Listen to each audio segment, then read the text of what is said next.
Assalamualaikum everyone. Tonight, our Group 6, are going to present on understanding child development. Assalamualaikum, my name is Wani. Today I will present on children in Islam, growth versus development, and the stage of child development. Firstly, children in Islam. Islam views children with hope and aspiration, seeing them as something to look forward to, seek and long for. Islam affirms a child's right to six things. First, health and life. Second, a family, kindred, name, property, and inheritance. Third, healthy care and proper nutrition. Fourth, education and acquisition of talents.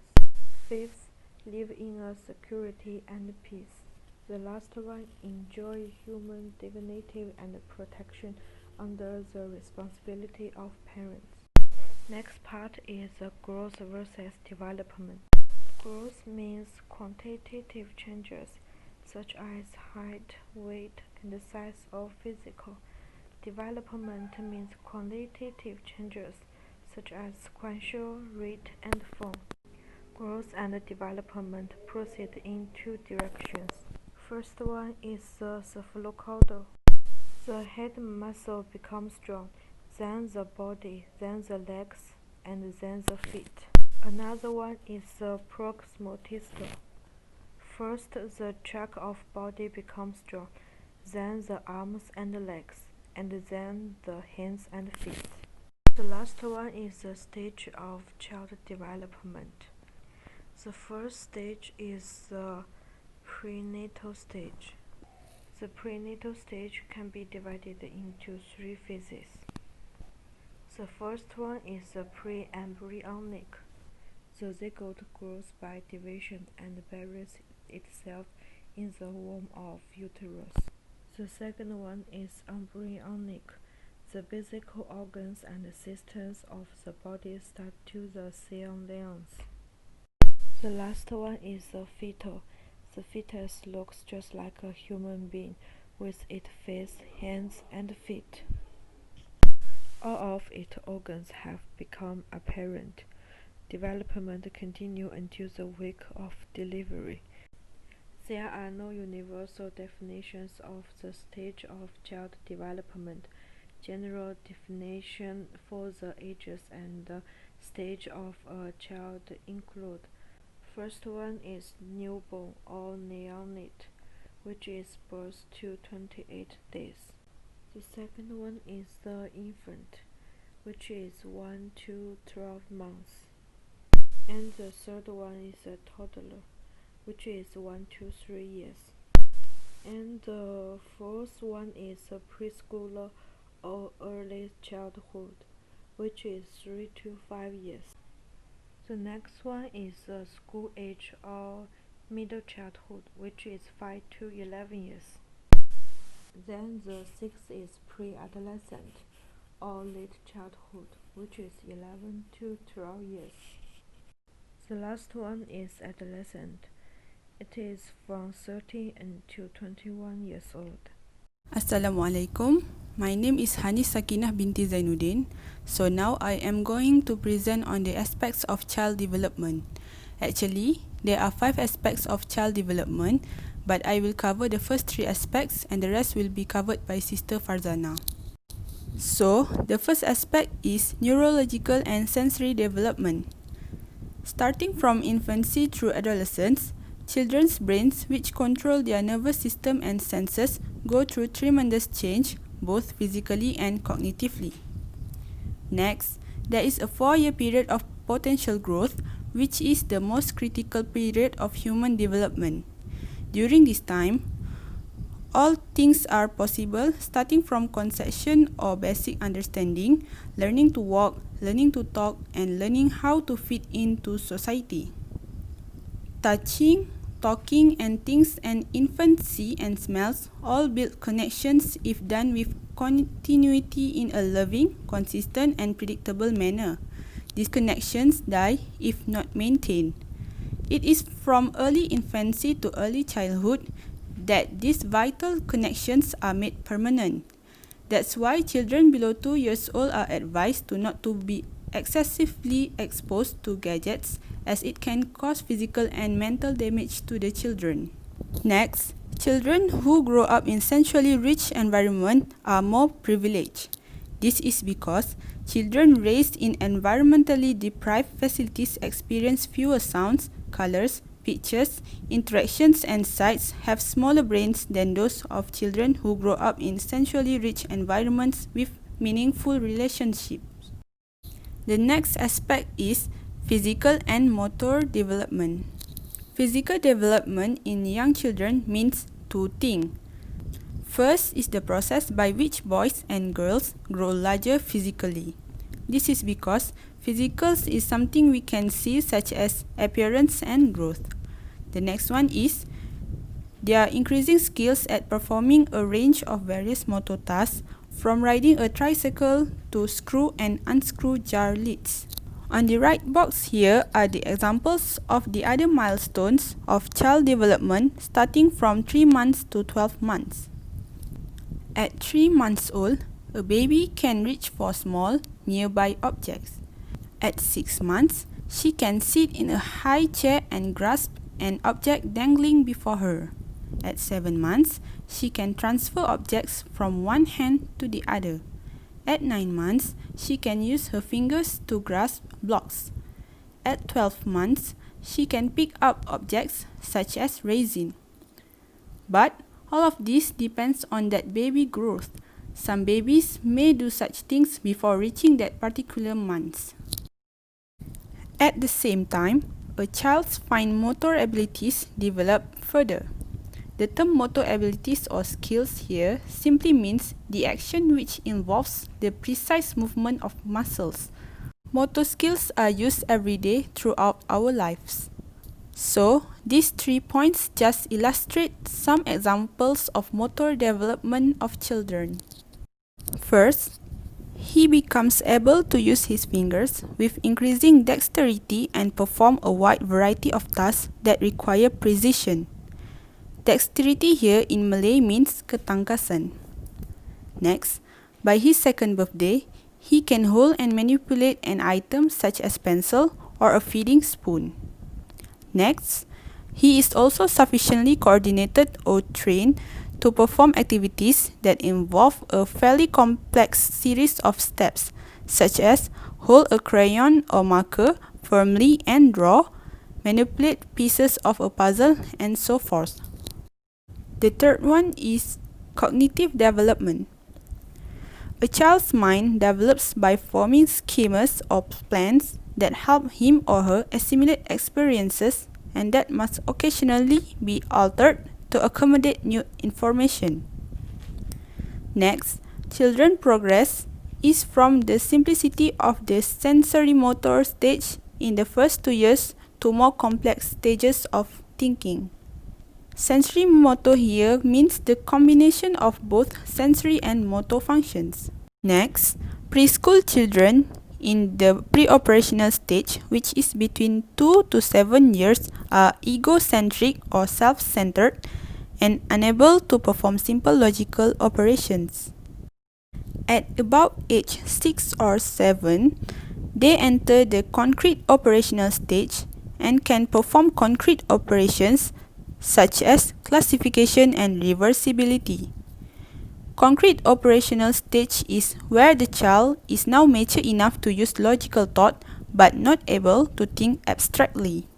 Finally, at about age 12, children enter the formal operational stage in which abstract reasoning and prediction are within their grasp, even sometimes they have not experienced those things yet. The figure below shows, initially, there are 2 equal glasses of liquid, but then one is poured into a taller, narrower glass. Mostly children about age 6 or 7 will say that both glasses have different volume of liquid because the appearance has changed, while children about age 12 will say the volume of liquid remain the same Even though its appearance has changed because they can think abstractly, unlike children about age 6 or 7, which is in concrete operational stage because they are not able to think abstractly. So, that's all from me. I will pass to Sister Farzana. Assalamualaikum. My name is Farzana bin Muhammad Fadil, and I will continue to explain the next aspect in understanding child development. The next one is social-emotional development.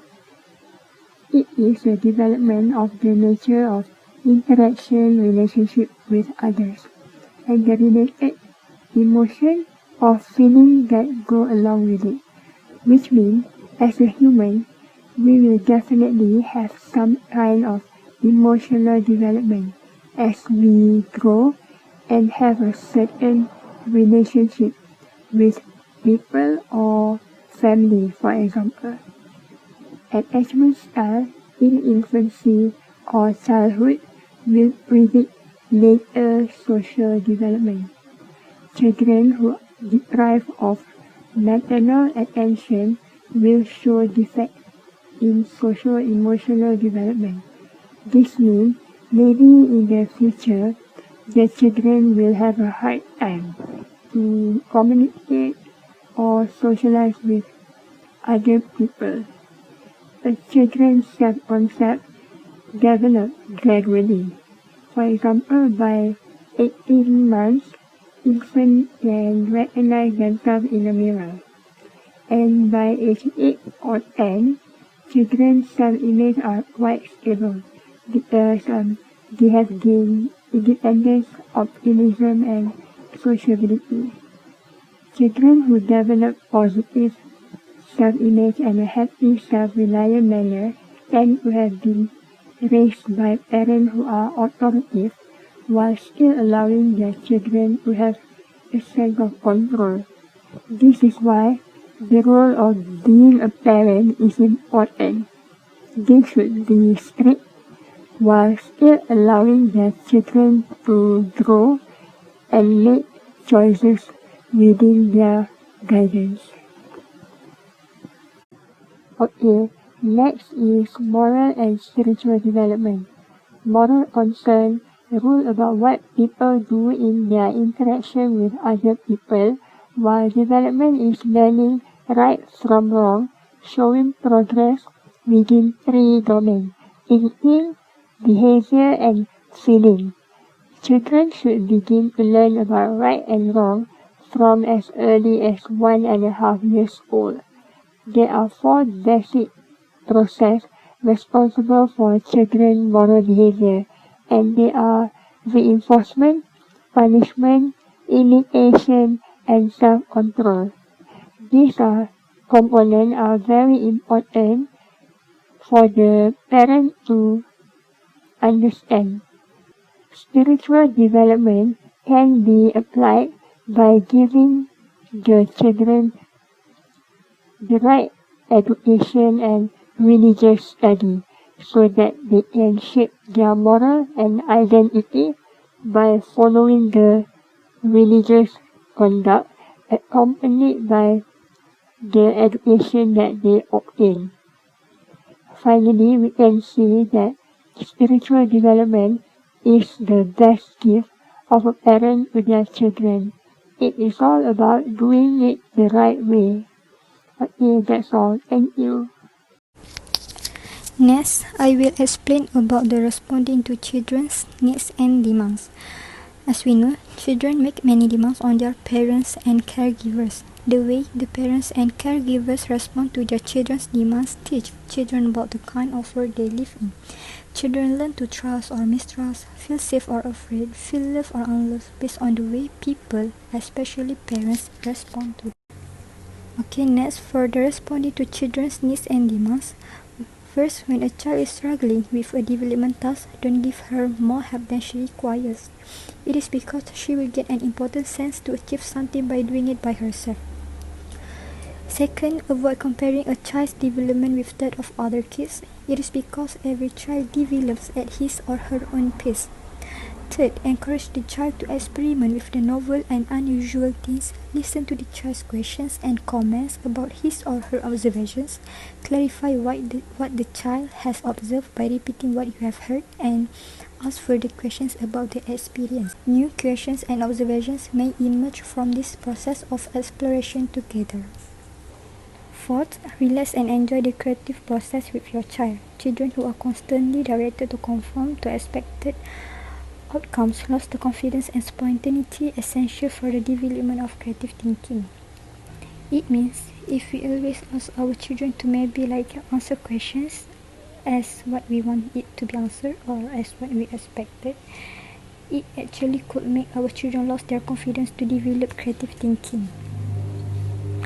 Next, avoid extravagance, luxury, laziness, and idleness. And next point, to develop positive physical development, breastfeed your child for at least the first 2 years. Next, provide opportunities for them to acquire skills, but not embrace them if they are slow or make mistakes when learning these skills, because this can also make them lose their confidence. Next point, expose children to the basic Islamic knowledge and ways of life, as well as the basic learning of Al-Quran.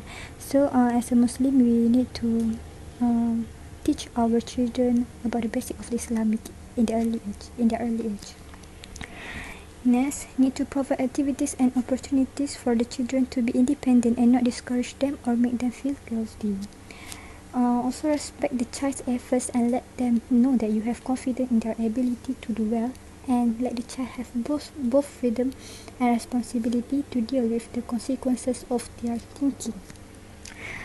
We also need to introduce them to what is permissible, which is halal, and forbidden, which is haram, as early as when the child is able to discern, nuance between the two. They know how to differentiate between halal and haram. Next, clothe them in a modest way and protect them from inappropriate clothing and teach, like clothes for boys is haram, and preserve the Islamic dress code for girls, hairstyles and movement.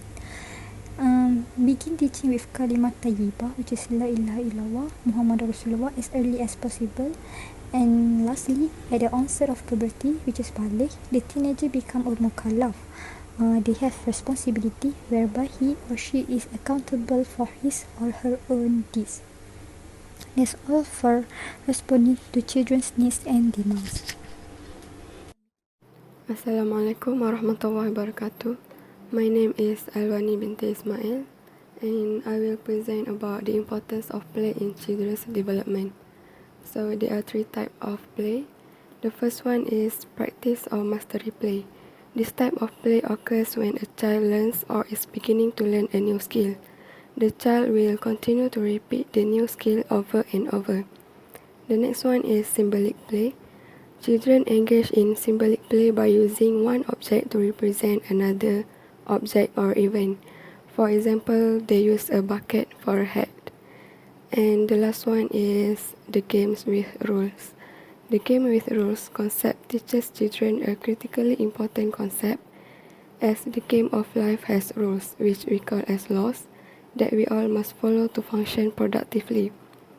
Play allows children to make important connections about what they know, and promoting children's learning and development through the provision of child-chosen activities is a further way of recognizing the link between decision-making and children's development of self-esteem. This will be an experience for them in making choice and decision in which they will want to engage in the future. Okay, move to the next slide is the suggested activities for various age of children. Babies need more than one object to stretch out and grasp, such as rattle and soft toys that are suitable for the age of the babies. And for toddlers and older preschool children, make sure that the range of activities from which the children can choose is interesting and inviting. And make sure to provide treasure basket for babies who are able to pick up, and this will give them opportunities to make choice about which objects to explore and how to explore them. And the last part for our presentation tonight is the evidence. evidence in Quran. The first verses is from Surah Ashura, verses 49 and 50. Unto Allah belongs the sovereignty of the heavens and the earth. He creates what He wills, He bestows female upon whom He wills, and He bestows male upon whom He wills. Or He mingles them, males and females, and He makes barren whom He wills. Oh, He is the knower and powerful. And the next one is from Surah As-Sajdah, verses 7 and 8. He who has created all things in the best possible way, He commenced the creation of man from clay, then He made his progeny from an extract of discarded fluid. The first one is about the progeny is achieved from the Almighty Allah, and the next one is about the creation of man. Last is the evidence from Sunnah of the Prophet. Play with your son for 7 years, then discipline him for 7 years. Then be his friend for 7 years, then give free rein to him. Free rein here means to give freedom of action or expression. But for the parents, they must remember that they always to give advice and correct them when they are in the wrong way and in fault. And that's all from us, Group 6. Thank you for your attention and cooperation. Assalamualaikum.